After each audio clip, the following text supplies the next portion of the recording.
For the Daily Princetonian, I'm Evelyn Doskoch. Today we're joined by Dean of the College, Jill Dolan. Dean Dolan, welcome, and thank you so much for being here today. Thank you. Glad to be here. To start off, I was hoping we could travel back in time to mid-March when COVID-19 was beginning to spread in earnest across the world, and the university was making the difficult choice to send students home for the semester. Who was in the room that day, and what was it like to make this crucial choice? That's such a good question, Evelyn. And I can't, that feels like it was yesterday and it feels like it was 10 years ago. So much has happened in between. But it was starting to dawn on people, obviously, that this pandemic was coming, even though we didn't know the extent of it when we were making this decision. We were just a few days before spring break. At that point, other colleges and universities were talking about perhaps extending their spring break. So a bunch of us had thought about doing that. And I was in conversation with a lot of the deans in the Office of the Dean of the College, and then, of course, with all my colleagues in campus life, as well as my colleagues in Nassau Hall. And ultimately, the room I was in where the decision was made was myself, VP Calhoun, President Eisgruber, the Provost Debbie Prentice, and the Executive Vice President Trebby Williams. That's when we kind of looked at the news, we were listening to what was going on and thought, you know, at this point, it's going to be a lot safer to tell students to go home and stay home at this point. It was a really difficult decision to make, but I think ultimately it was the right one because we gave students time to pack up, time, even though it was very quick turnaround, to move off campus, whereas some colleges and universities told everybody to leave for spring break and then never let anybody come back. So ultimately, I think this worked out for the best for us in a really difficult situation. Absolutely. Turning now to other things that people have been thinking about. Most, if not all, of the decisions made during this pandemic have been influenced by public health concerns, and especially with how politicized the issue has become, it can be hard to find the hard facts. What medical experts did the university turn to in the spring when deciding to send students home, and what kind of public health sources is the university consulting now? That's a really good question. As you know, the president is on a policy committee with the governor in which they are working with public health officials in the state and, of course, consulting with the CDC and other public health officials around the country as all of this unfolds. And also, President Eisgruber has been able to rely on a subset of the Board of Trustees, many of whom are public health experts. So especially in the spring when this was just starting to develop, President Eisgruber was actually talking to members of the Board of Trustees who he very quickly formed into a kind of COVID-19 emergency committee. So we've been very lucky to have people on the board, people on the faculty who are experts in this sort of thing, and people around the country and really the world who are sharing the best possible public health information. As you know, too, so much of this unfolds state by state. So the way that Governor Murphy is issuing his executive orders and helping us make decisions is very different than how colleges and universities in, for instance, Georgia are reacting because of the dictates of state governments there. Well, there are many questions on students' minds as we look towards the fall, and as we begin to imagine how an on-campus semester or virtual semester might play out. At the USG Q&A earlier this week, you spoke about how even if we pursue an on-campus fall semester, nothing will be the same. What might students' social and residential lives look like on a socially distanced campus? Again, such a good question, and it pains me to even have to speculate.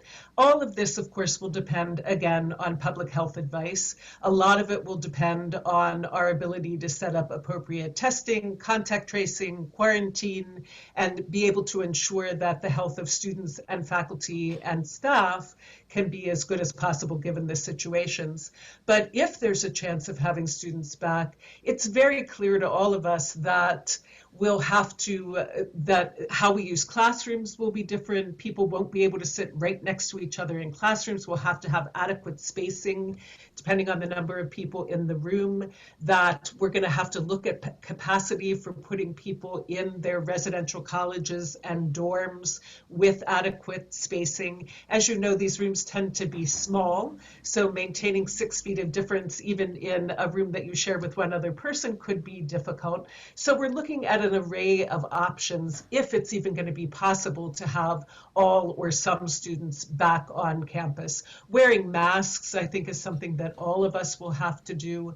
But questions about how we'll behave with one another, what the new social contract will be, is something that actually a work stream that VP Calhoun has set up is looking at closely. And we've been hearing that other colleges and universities are doing this as well, where to make sure that everyone's on the same page about behavior, they're asking people to pay close attention to what they're actually calling social contracts, so that students agree to maintain the appropriate social distance, to keep masks on, and all of that is gonna, of necessity, change the way we typically behave on campus. Last spring, when people were moving off, as I'm sure you know, there was some concern about parties on the street and people not maintaining social distance and observing the what were then very new health protocols.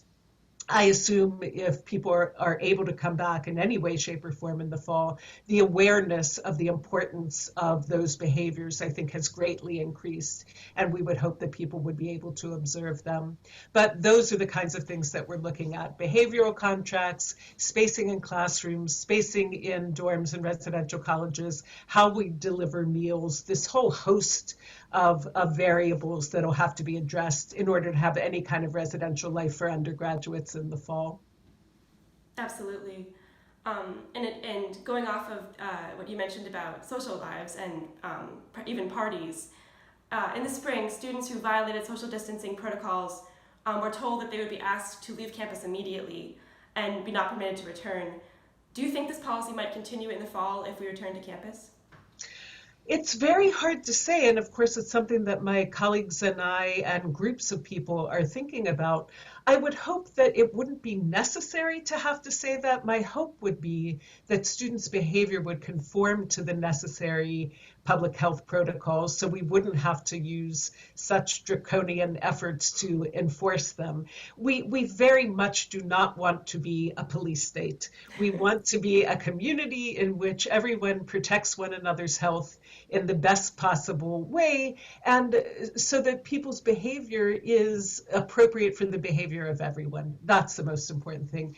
But if there are those people who decide they can't conform to those protocols, then we might have to have these policies in place. I would hope that wouldn't be necessary, but if it is necessary, we would no doubt have to have them. Moving now to finances. Though refunding housing and dining costs, the university did not alter its tuition costs this spring after we went online. In your view, was the quality of the Princeton educational experience changed or unchanged after going online?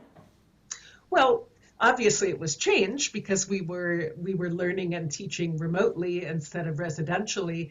That said, now that the semester is nearly over, I've been really impressed with the effort that especially faculty who were teaching last semester put into making sure that their courses ended successfully.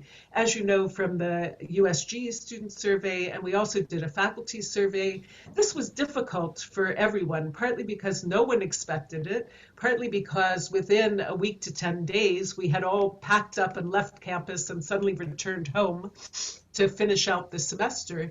But given that that's what everyone did, I was very pleased to see that we didn't have tons of students dropping out. We didn't have course cancellations.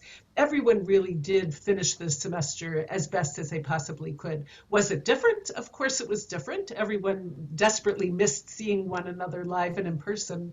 But a lot of people who had never heard of the Zoom video conferencing platform before suddenly became quite adept at using the technology in the best ways they could to deliver the curriculum and to finish their courses. And about that, I am very proud.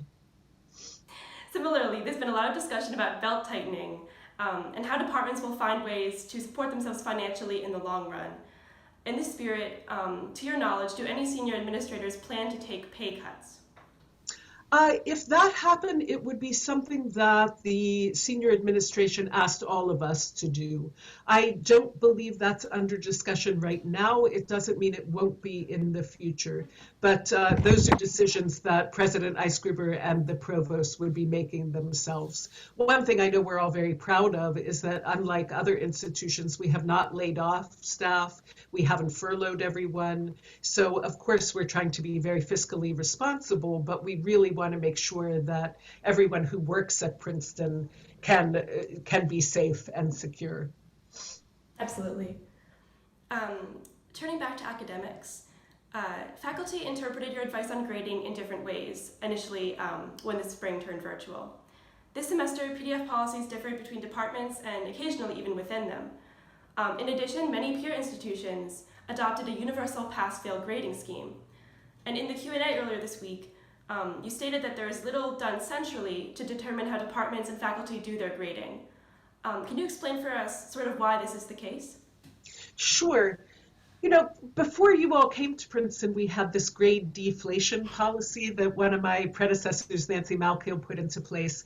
And that was very much a centralized grading policy that every faculty person was required to follow, that put a certain, quota on the number of A's you could give in a class, et cetera.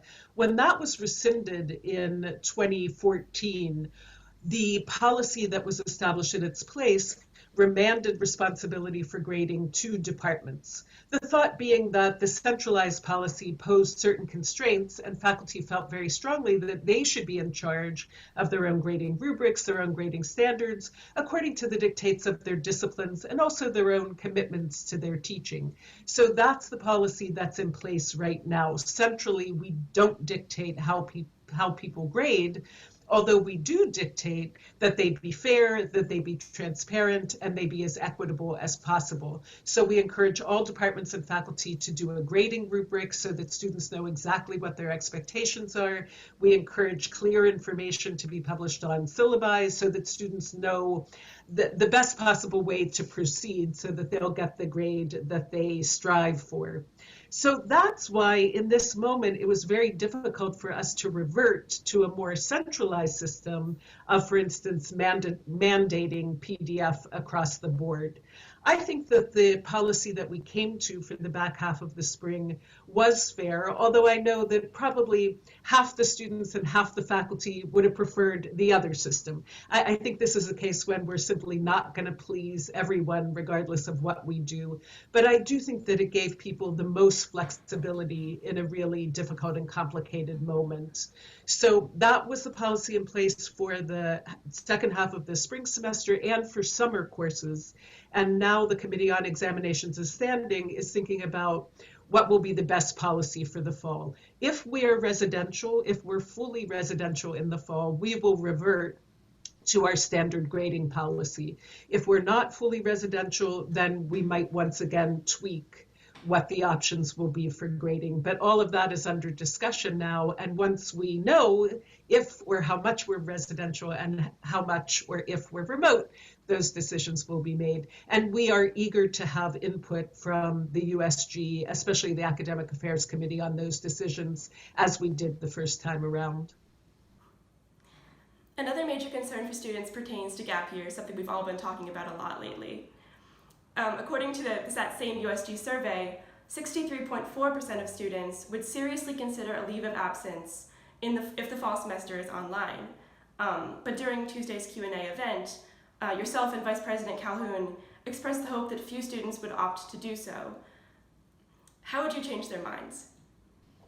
That is a very well-phrased question. How would I change their minds?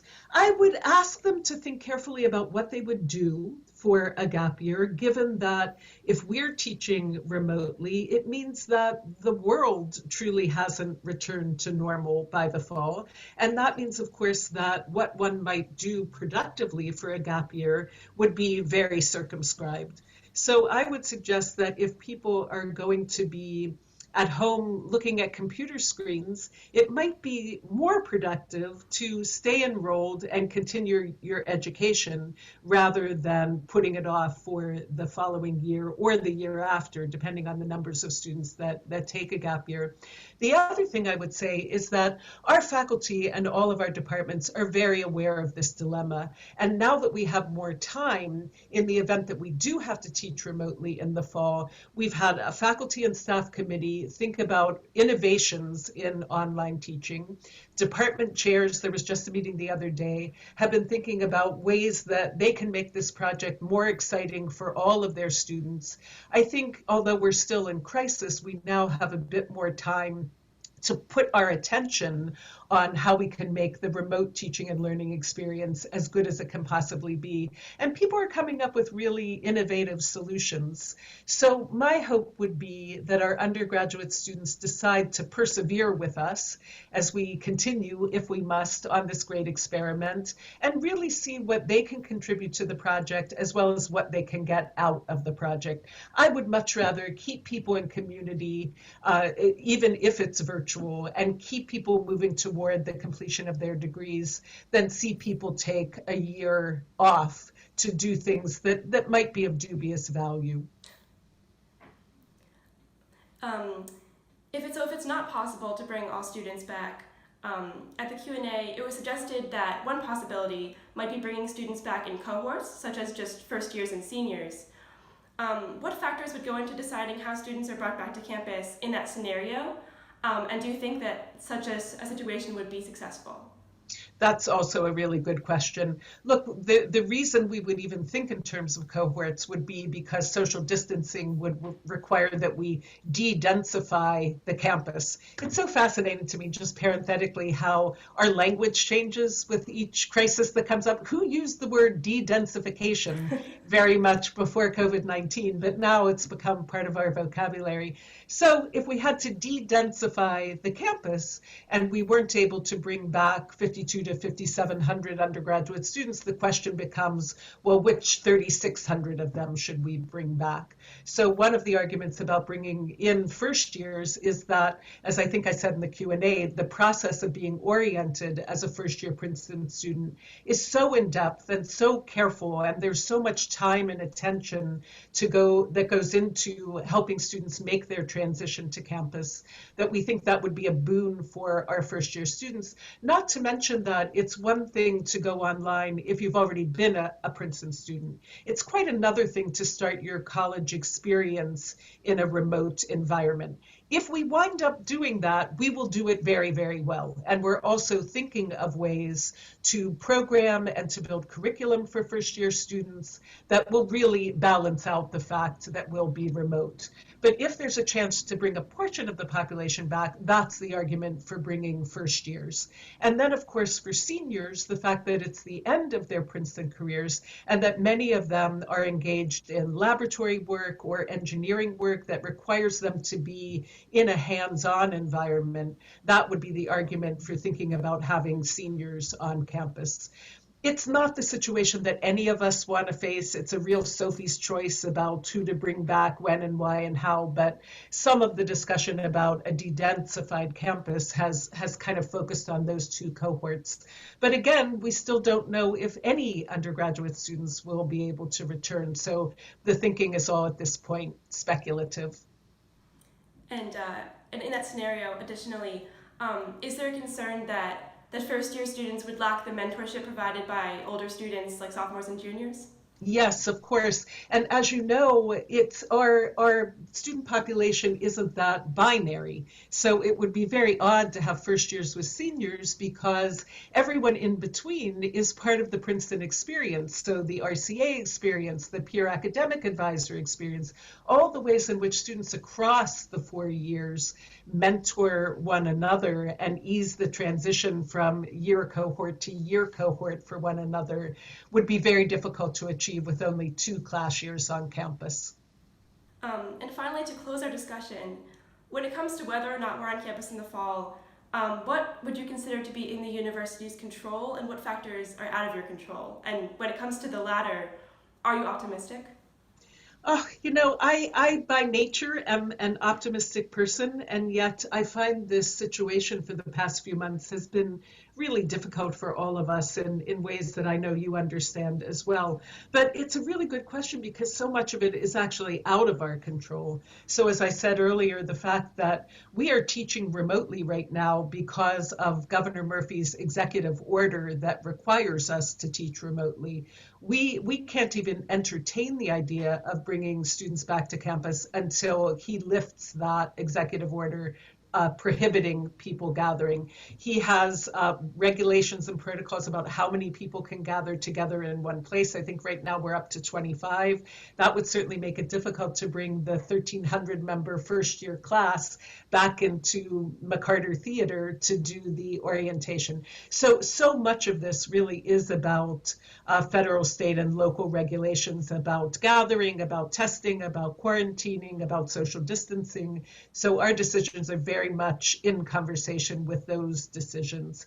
And what we all want to do is the best for our undergraduate, graduate, faculty, and staff community, and much of that depends on public health advice, which we're eagerly receiving. That's a great answer. Um, Thank you so much for speaking with us. I think that'll close out this conversation. So thank you so much.